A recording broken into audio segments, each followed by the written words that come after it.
showed that it would add cost or complexity. Will you commit to sharing those results as part of your military advice with Congress?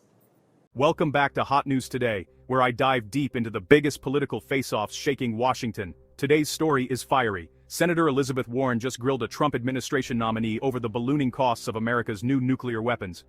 And things got tense. Warren didn't hold back, making it clear. It's clear you're not going to answer much here in an open setting. This wasn't just about dollars and cents. It was about truth, accountability, and the future of America's nuclear power. Before I get into the details, hit that subscribe button and turn on notifications, because here on Hot News Today, I break down the biggest moments others are afraid to touch.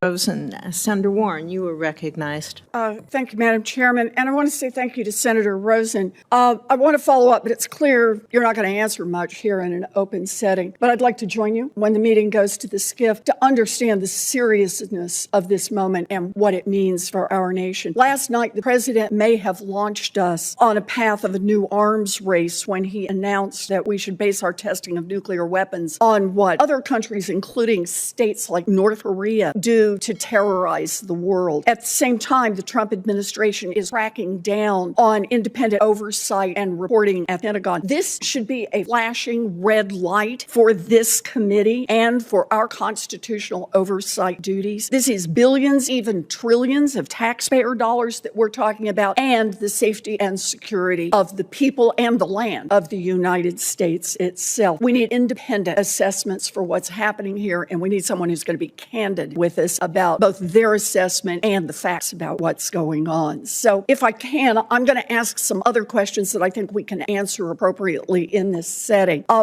want to say congratulations on your nomination. As the commander of the U.S. Strategic Command, it's going to be your job to manage our current and future nuclear arsenal. The Congressional Budget Office estimates our plans to build new nuclear weapons will cost $946 billion just over the next 10 years. That's almost $1 trillion. And that's just an estimate. Systems like Sentinel, the land-based nuclear missile program, have turned out to cost almost double their original estimates given to Congress. Warren questioned the seriousness of what was unfolding, hinting that the administration's actions might be leading the U.S. toward a new arms race.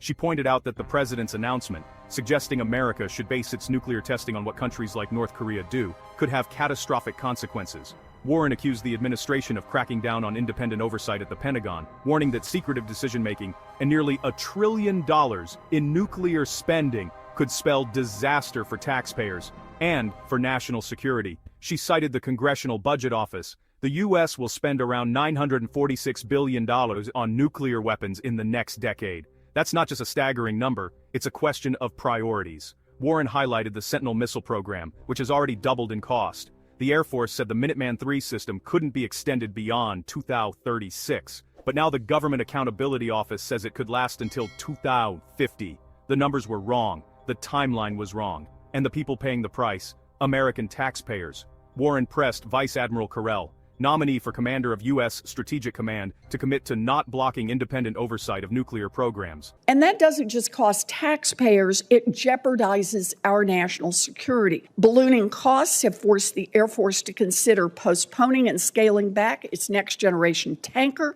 airlifter, and next-generation air dominance fighter programs. The military services are responsible for acquisition programs, but as the STRATCOM commander and member of the Nuclear Weapons Council, you're responsible for overseeing the nuclear weapons program, and your military advice here is going to be very influential. Vice Admiral Corell, would you agree that it is important for military planning to have an accurate estimate of how much a new nuclear weapon will cost and when it will be delivered? Yes, Senator. You agree. We need those basic facts. Look, we need to know how much things cost, but the Air Force provided Congress with a rosy cost estimate for Sentinel, which turned out to cost an extra $60 billion over their estimate. And they did this while declaring, quote, there was no more margin to extend Minuteman III, the program that Sentinel is replacing, past 2036. Well, turns out that wasn't true either. As the Government Accountability Office revealed last month the military believes we can extend Minuteman III through 2050. So here we have it, this crucial program. The dollar figure was wrong and the time was wrong on it. We need to take an honest look at these programs and not shield them from independent oversight. Vice Admiral Corell, do you commit to ensuring that STRATCOM will not stand in the way of any independent studies or independent recommendations on Sentinel or any other program moving forward? Senator, I commit to providing my best military advice in a candid and forthright manner within the department and to this committee. Corell promised to provide candid advice, but Warren pushed for more. She demanded another commitment. If a mobile missile option would make things worse, would Corell tell Congress? This time, Corell said yes. What Warren made crystal clear is that the stakes go far beyond budgets. This is about who controls the truth, and whether the American people will ever get a straight answer about how their money is being used. I appreciate that. It is sorely needed. Think tanks influential with the administration want to add to the Sentinel program by making it mobile. They claim it's going to save money, but history and other analysts indicate it is much more likely it will increase cost and complexity. And what would we get for wasting billions of dollars more? Nuclear weapons being driven through American cities and towns.